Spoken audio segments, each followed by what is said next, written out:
Hello everyone, this is me Ashish Verma. Welcoming to all of you on my YouTube channel Echo Ashish Engineering. Hope everybody is doing great and living happily with their families. So जैसा कि आप लोग पूछ रहे थे कि sir LNT BIS में aptitude किस प्रकार का पूछा जाता है, तो मैं एक सीरीज बना रहा हूँ आप लोगों के लिए। मैं डेली कुछ 5 से 6 क्वेश्चन लाता हूँ क्वांटिटेटिव एप्टीट्यूड के, जो कि मैं यहाँ पे सॉल्व करता हूँ जिस टाइप के LNT BIS में क्वेश्चंस पूछे जाते हैं क्वांट में। इससे ज़्यादा कोई भी मतलब इससे ज़्यादा टफ एग्जाम में नहीं आने वाले क्वेश्चन, इसी टाइप के क्वेश्चंस आते हैं और उनको कैसे टैकल करना है और कैसे आप अपना टाइम सेव कर सकते हो एंड विद इन टाइम आप अपने 120 क्वेश्चंस अटेम्प्ट कर सकते हो। तो चलिए देखेंगे आज कुछ हम मिक्स क्वेश्चन लाया हूँ मैं, कुछ ट्रेन से रिलेटेड, स्पीड एंड डिस्टेंस से रिलेटेड क्वेश्चंस हैं एंड देन कुछ सिंपल इंटरेस्ट से रिलेटेड क्वेश्चंस हैं, कुछ टाइम एंड वर्क से रिलेटेड क्वेश्चंस हैं। तो हम पहला क्वेश्चन स्टार्ट करेंगे, ठीक है। तो जैसा कि दिया हुआ है कि two trains running in opposite direction cross a man standing on the platform in 27 seconds and 17 seconds respectively and they cross each other in 23 seconds, so the ratio of their speed। तो simple सी बात क्या करते हैं कि हम क्या कर लेते हैं कि एक A है और एक B है। यहाँ से हम मान लेते हैं एक ट्रेन इधर से चलती है, एक ट्रेन इधर से चलती है। इसको टैकल ऐसे करेंगे, ठीक है। तो इसकी स्पीड हमने कुछ मान ली SA और इसकी स्पीड हमने मान ली SB। अभी क्या है कि एक चीज आपको यहाँ पे ध्यान रखना है कि जैसे कि कोई भी प्लेटफॉर्म की हम जब बात करते हैं तो उसमें जैसे कोई भी प्लेटफॉर्म पे कोई आदमी खड़ा है, ठीक है, तो उसको हम जब प्लेटफॉर्म के रेफरेंस में मानते हैं तो उसमें उसका जो कोई रोल नहीं रहता है, उसको ऐसे एक वस्तु की तरह मान लेते हैं और उसको नहीं मानते हैं, ठीक है। तो सपोज कि ये प्लेटफॉर्म था, ये पूरा प्लेटफॉर्म, ठीक है। यहाँ से ये प्लेटफॉर्म के इस छोर से एक ट्रेन चलती है, एक इस छोर से चलती है, ठीक है। तो अभी क्या है कि मान लिया कि कोई यहाँ पे एक ये आदमी खड़ा हुआ था, ठीक है। तो अब जब ये ट्रेन चलती है तो यहाँ पे 27 सेकंड में ये इसको पार कर लेती है। तो मान लिया कुछ भाई कि ये यहाँ पे इसने कुछ x डिस्टेंस तय किया होगा, ठीक है, इसने कुछ इतना ट्रेवल करा होगा। तो मान लेते हैं कि भाई SA की स्पीड ये हो गई एंड देन कुछ इसको टाइम कितना लगा था, 27 सेकंड लगा था एंड देन कुछ इसने x डिस्टेंस तय करी होगी। इसके डिस्टेंस में हम वो आदमी के रेफरेंस में केवल हम ट्रेन की डिस्टेंस मानेंगे, ये जो है ये केवल उसकी डिस्टेंस मान लिया हमने, ठीक है। एंड अब बात करें इसकी ट्रेन B की, तो इसकी कुछ ऐसी डिस्टेंस रही होगी, y डिस्टेंस रही होगी ट्रेन की। तो इसके लिए जब हम इसके रेफरेंस में निकालेंगे तो इसके लिए क्या निकालेंगे, इसके लिए हो जाएगा SB मल्टीप्लाई कितना टाइम लगा, 17 सेकंड लगा था, तो 17 सेकंड हो गया और ये हम मान लिया हमने y। अब दिया हुआ है नेक्स्ट लाइन में कि they cross each other with I mean after 23 seconds, है ना। तो अब क्या होगा कि देखो जैसे रिलेटिव स्पीड के बारे में आपने पढ़ा होगा, रिलेटिव स्पीड पढ़ी होगी, है ना। रिलेटिव स्पीड के बारे में आप लोगों ने पढ़ा होगा कि अगर सेम साइड चलती हैं, जैसे कि ये ट्रेन देखो एक दूसरे की साइड आ रही है, तो इसमें क्या करेंगे, इधर SB लगा देंगे और इधर भी SB लगा देंगे, ठीक है। ये रिलेटिव स्पीड, ये कॉन्सेप्ट तो आप लोगों को पता होगा। तो रिलेटिव स्पीड अब क्या बैठ जाएगी, रिलेटिव स्पीड बैठ जाएगी SA प्लस SB, ये हो गई रिलेटिव स्पीड दोनों की, ठीक है। एंड कितने सेकंड में क्रॉस करती है इधर को, 23 सेकंड में। अब क्या होगी, जो डिस्टेंस देखो ये प्लेटफॉर्म के रेफरेंस में है, तो प्लेटफॉर्म में जो आदमी खड़ा है उसके रेफरेंस में हम निकाल रहे हैं, तो दोनों की स्पीड, दोनों का जो डिस्टेंस कितना हो जाएगा, x प्लस y के बराबर हो जाएगा। ये तुम्हारी इक्वेशन 1 बन गई। अब इसमें वैल्यू पुट कर दो आप, बस आपके रेशियोज पता लग जाएंगे। तो यहाँ पे क्या है देखो 23 ऐसे हो जाए, मैं सॉल्व कर रहा हूँ, ये मैं आप लोगों को समझा रहा हूँ इसलिए टाइम लग रहा है, नहीं वैसे मुझे टाइम नहीं लगेगा, बहुत इजीली इसको जल्दी से उड़ा के चला जाऊँगा, ठीक है। एंड यहाँ पे हम रख देंगे भाई SA multiply 27 plus SB multiply 17, alright. अब देखो हम SA वाली इधर ले आते हैं तो ये निगेटिव में आएगा, तो कितना हो जाएगा -4 SA। तो 23 और 27 4 बचता है और उधर इधर ले जाएंगे तो 17 और 23, 13 में 7 गए, 7 6 13, तो माइनस में चला जाएगा, SB मल्टीप्लाई 6 हो जाएगा, ठीक है। अब दोनों का माइनस हटा दो, तो हमें क्या पूछ रहा है, रेशियो ऑफ द स्पीड पूछ रहा है। तो ट्रेन की स्पीड SA अपॉन SB क्या हो जाएगा, ये हो जाएगा 6/4, 6/4 आ रहा है नहीं, 6/4 नहीं है, तो फिर से काट के देखो 2 से 3 and 2, so the ratio is 3:2 दिया है, हाँ।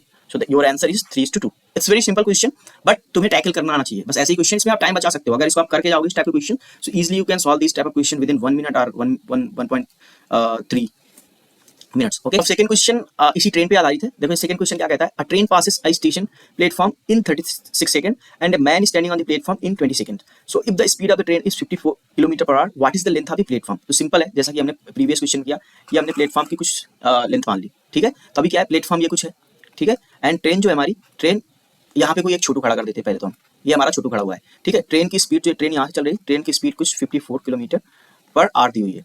तो अभी क्या है, प्लेटफॉर्म की निकालना है और ट्रेन की, हमें ट्रेन की भी नहीं पता हुआ है प्लेटफॉर्म, बट हमें एक दे रखा है कि ये छोटू यहाँ पे खड़े हुए हैं, तो हमें पता है छोटू के रेफरेंस में हमें छोटू का कोई भी हम डिस्टेंस नहीं मानेंगे, केवल ट्रेन की मानेंगे, ठीक है। तो हम ट्रेन की डिस्टेंस निकाल लेते हैं पहले, हमें छोटू का दे रखा है कि प्लेटफॉर्म में जो छोटू खड़ा है उसको 20 सेकंड में हमारी ट्रेन क्रॉस कर जाती है। तो यही पॉइंट है जिसको आपको टैकल करना था। तो अभी क्या है, स्पीड दे रखा है, तो हमें पता है कि स्पीड इक्वल टू डिस्टेंस पर टाइम होता है।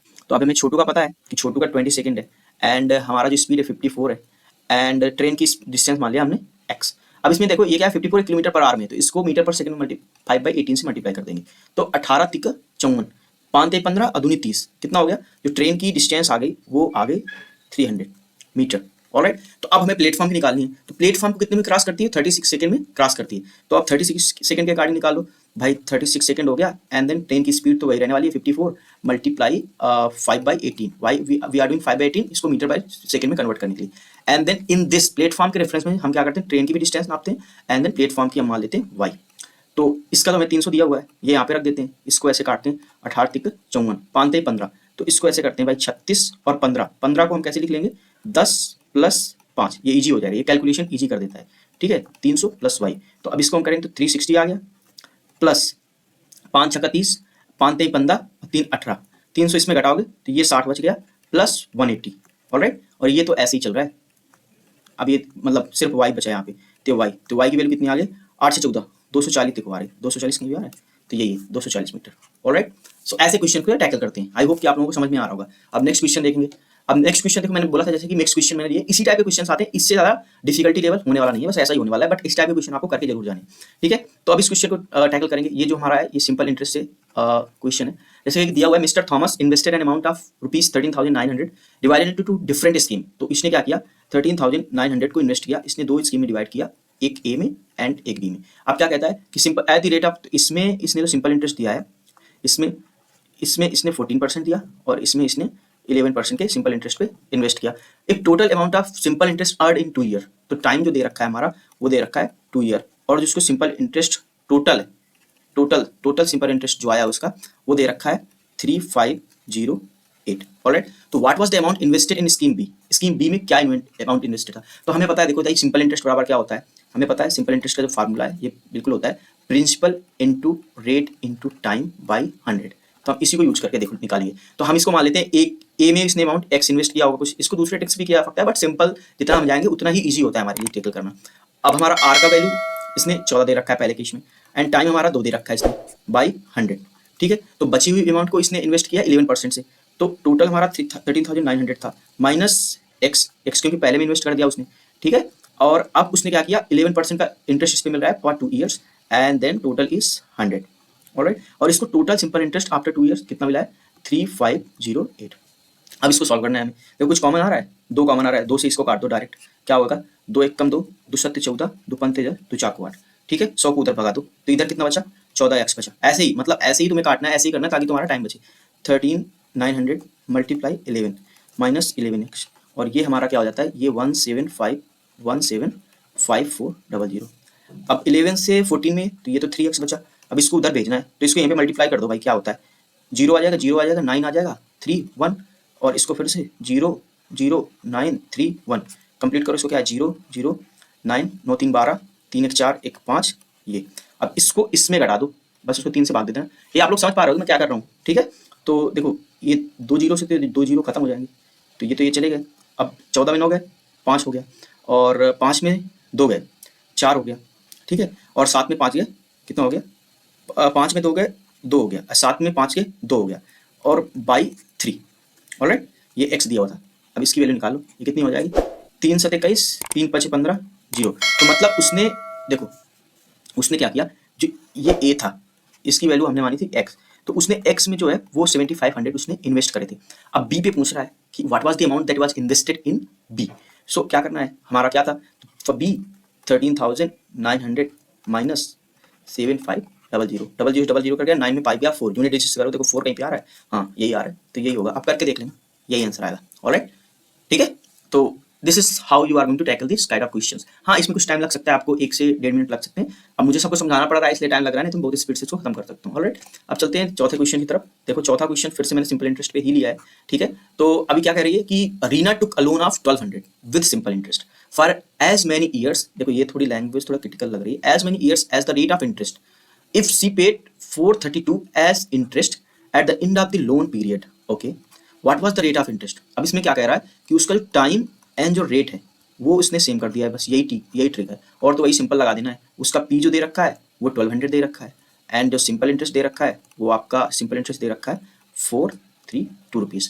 तो अब बस हमें निकाल देना है कि what was the rate of interest, तो वही सिंपल इंटरेस्ट का फार्मूला लगा दो, 432 and then 1200, and this rate and time both are same and we have to find out the rate, so this cut जाएगा, इसको 2 से काटो 6 जाएगा, 2 दूनी 4 जाएगा, 2 एक कम 2 जाएगा, 2 छक्का 12, ये बन गया 36।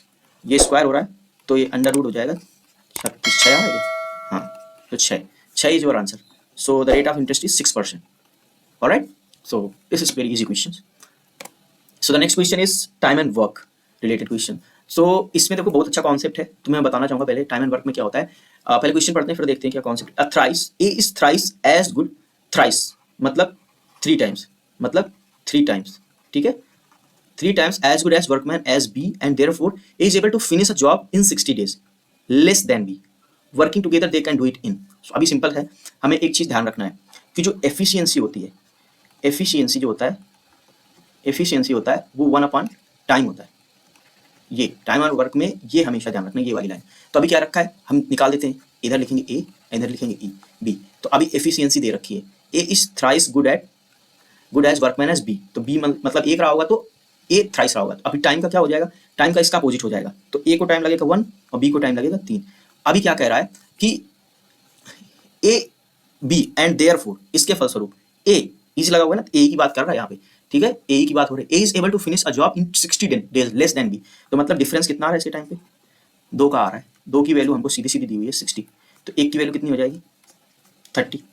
तो इसमें एक को जो टाइम लगने वाला है वो 30 डेज लगने वाला है, ठीक है। तो जो बी को टाइम लगने वाला है वो 90 डेज लगने वाला है, ठीक है। तो अब अगर ए और बी में दोनों का वर्क निकालेंगे तो इसका एलसीएम कितना आ जाएगा हमारा 90, ठीक है, 90 days, and that is your work. Alright, तो अभी क्या पूछ रहा है, इफ दे वर्क टुगेदर, तो अब एफिशिएंसी से भाग दे देंगे इसमें, तो ए और बी जो है वो दोनों साथ में काम करेंगे तो वो कितने दिन में कर पाएंगे, लेट्स सपोज ये y दिन में कर पाएंगे। Total work is given 90, efficiency दी हुई 3 + 1, alright, y = 90, so y = 90/4। So कितना हो जाएगा, 2 से काटो, 2 दूनी 4, ये 45 आया, ठीक है, 45/2, हाँ 22 से 22 से 1/2, दैट इज योर आंसर। सो इसमें थोड़ा ट्रिक था, अगर आपको ये पता था कि एफिशिएंसी डायरेक्टली प्रोपोर्शनल टू 1/टाइम, then you can easily tackle this kind of questions and very easy questions, but confusing part of this question is this. अगर ये पता है तो आप easily इस type of questions को tackle कर सकते हैं। I hope आप लोगों को समझ में आ रहा होगा। And the last question that I have taken here is time and work related here. Given is A alone can do a piece of work in 6 days.